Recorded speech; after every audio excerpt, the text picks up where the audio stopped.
Hello, Ghanadelphia. Say hi, Kofa. Hi. How are you guys? We're in the dark. Yes. So this is videotaping. What's today's date? Tuesday, September 24th. And this is during, I can't call it a blackout because I think the city just kind of shut things down for a while.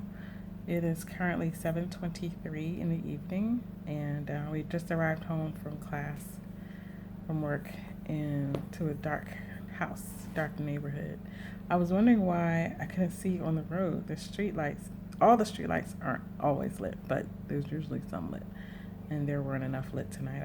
I felt like I was driving without my glasses. But yeah, so this is a thing they do, I guess, to conserve energy. Only they don't tell you when it's going to happen. But typically lasts about 40 minutes.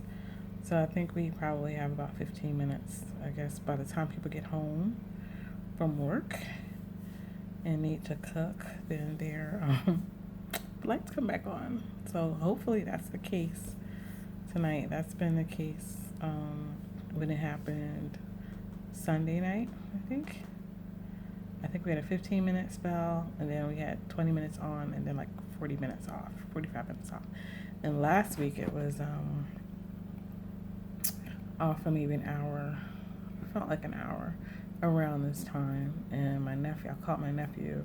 I was like, I think it's not just us. The whole neighborhood looks dark. He was like, oh yeah, give it 40 minutes. I'm like, why 40 minutes?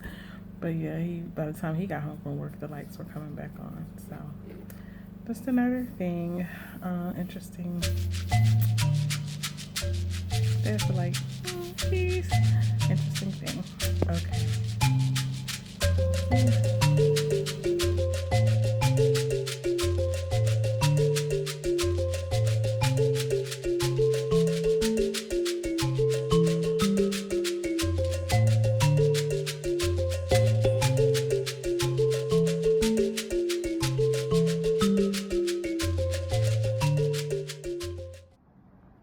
Good evening, Ghanadelphia.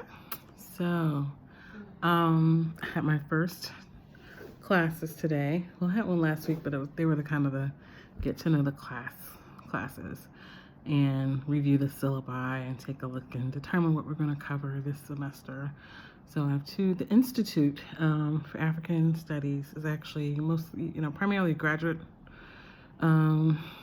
degree granting program for a master's and PhD students. So the classes are super small.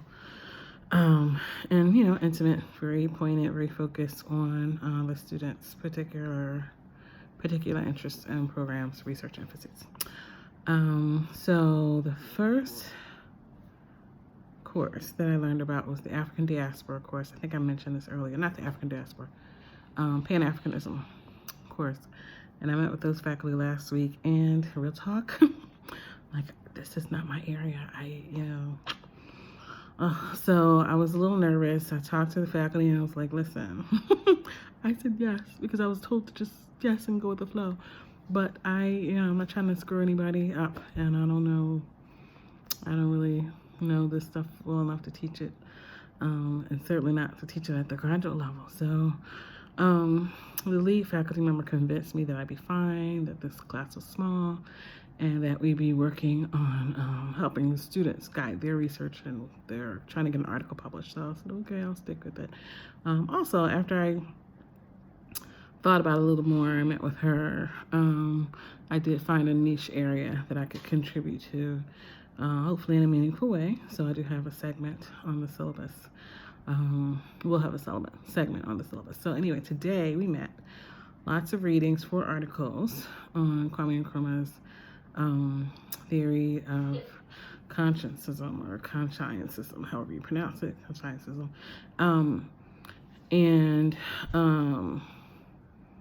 So his writings as well as analyses of his writings. Very dense articles. Took me back to, graduate school, or really doing research and reading theory and the circular nature of the jargon, particularly with the philosophy articles. ideology, all that kind of stuff. So very interesting. Learned some things I didn't, got a greater depth around some things I had a really surface knowledge of. So that was awesome. I was excited to learn new things, but I was really excited about the contribution I felt like I was able to make in the class. The faculty, the other faculty member was super gracious, and the two graduate students were, trying to impress. So it was a good conversation amongst the four of us today. And I think my voice was kind of this, what about this? What about this? Because I was the only person who wasn't a, straight up Africanist in the room. So, it was interesting. I felt like, okay, I can do this. We're gonna sit around and talk theory and discuss the articles. Totally. Identify some things that's not in literature, raise some questions, complicate the questions that are asked. So it was cool, and I'm hoping that the other faculty member and I were able to model for the students that it's not about having the answers. It's not about only having questions, but it's a discussion. And by the end of our 2.5 hours, they actually articulated how appreciative they were of the seminar, not a lecture, a seminar, and being able to pose questions and ideas and interpretations. So, win. Okay, so that was actually my second class today. My first class today is usually on Thursdays, but we held it today because there's this huge conference up in Cape Coast that's like Thursday through Sunday that like everybody's going to, so nobody's trying to teach on Thursday because we'll all be up in Cape Coast. So that was the slave trade course. Very interesting, fascinating, because this is the slave trade in Africa, which, in the States we learn a kind of warp speed pre-colonial, pre-slave trade history of Africa, focusing mostly on a bit on the Saharan, cross-Saharan trade from North to West Africa, and then primarily on the larger West African kingdom, Central West Africa, of Ghana, Mali, and Songhai. So, and then we jump into the slave trade and come on over to the New World and deal with slavery and slave trade. So it was a great compliment because they don't really learn slavery here. The faculty member was telling me how when he was learning about Harriet, what's her name? I was like, oh, Harriet Tubman. That he was thinking that she was, he said she must have been a strong woman. She dug a railroad, and then he realized he's like, oh, and he didn't know it was more of a system, a network, not an actual physical railroad. How he felt like, wow, we really don't know this stuff. Of course, this wasn't him today. This is years ago when he learned about it, but he didn't learn it in this coursework. And so one of the things we're going to be working on, or they're working on, and he said he was going to invite me to be a part of it, is designing new curriculum to teach all of it, like the whole our part of the story too. So I don't know. I haven't attended that meeting yet, but I'm hoping that the director will agree to include me. So I'm really excited about the prospect of being able to contribute to that, and hopefully, be able to do something similar here. Maybe we can share that curriculum and present it in the States for what we might do here to include the nature of the African slavery and its existence and those dynamics. So we had a really interesting conversation today about how whether the society was matrilineal or patrilineal determined someone's emergence out of slave status or transition out of slave status, the fluidity of it, and even to today how depending on whether you come from a matrilineal or patrilineal ethnic grouping, what that means in terms of inheritance, etc. So super interesting. That course has an international student from Copenhagen, who recently was shocked and appalled to learn about the Dutch participation in the slave trade. Had no clue, didn't know about it, didn't learn about it in school. And she's like, she got over here, and she went to slave castles in Ghana and saw the Dutch shore. She's like, oh my God. And she just was like, how can we not teach this? How can we not acknowledge this? So I think it's going to be a very interesting trio. Oddly, he said the classes used to be oversubscribed in the past 2 years. I think last year they had to cancel it, or, had 1 or 2 students, and this year just the one. But hopefully next semester we'll have a class full again. I don't know. We'll see. But that's super exciting to be able to really kind of stand in a gap and contribute around an area that I'm so passionate about. I love teaching about the comprehensive and complex, just complicated nature of slavery and so much that it entails.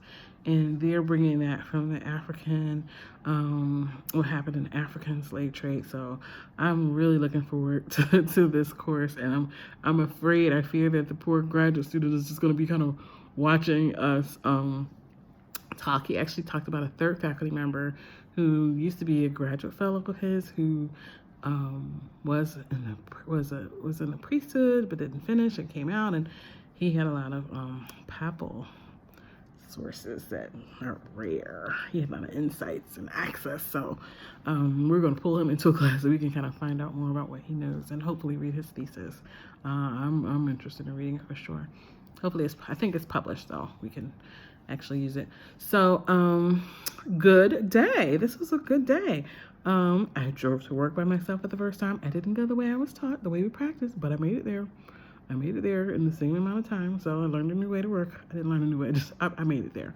And then, of course, I made it my way back and stopped for gas on the way. So baby steps. So that's my nugget today. Awesome, super excited. My third class, I haven't met the faculty member yet. I certainly haven't met the course yet. The class yet is Friday. This is my undergraduate course. So looking forward to that. Last but not least, I had lunch with one of the senior faculty members yesterday, who was kind of like, so what are you going to be doing here besides teaching? Like, most people do research, most people do that. So I kind of explained to him what I've been doing the past few years, and one of my goals as a Fulbrighter this year, my Fulbright year, is to really kind of identify and focus a new research agenda. But for the matter of what I can get done in 10 months, I definitely want to work on that curriculum with them. 3 things. I'll do that. I want to work on these books that I have percolating, and I want to get up and going, or just start at least, this transatlantic conversation among Black women in higher education around our various intersectionalities. And there are a lot of possible partners here. I gotta try to find some funding, because people do not have the time. Gotta be paid. So I'm going to, you don't have time for passion projects. I'm gonna have to try to find some money to make that happen. It may be start out as a social thing, and then I'll propose it as, hey, let's do this thing, and try to find some money just to get it started, and then they continue it when I leave, and we can actually collaborate at a distance. So yeah, that's my Fulbright check-in. #Fulbright. Today was a good day, in the words of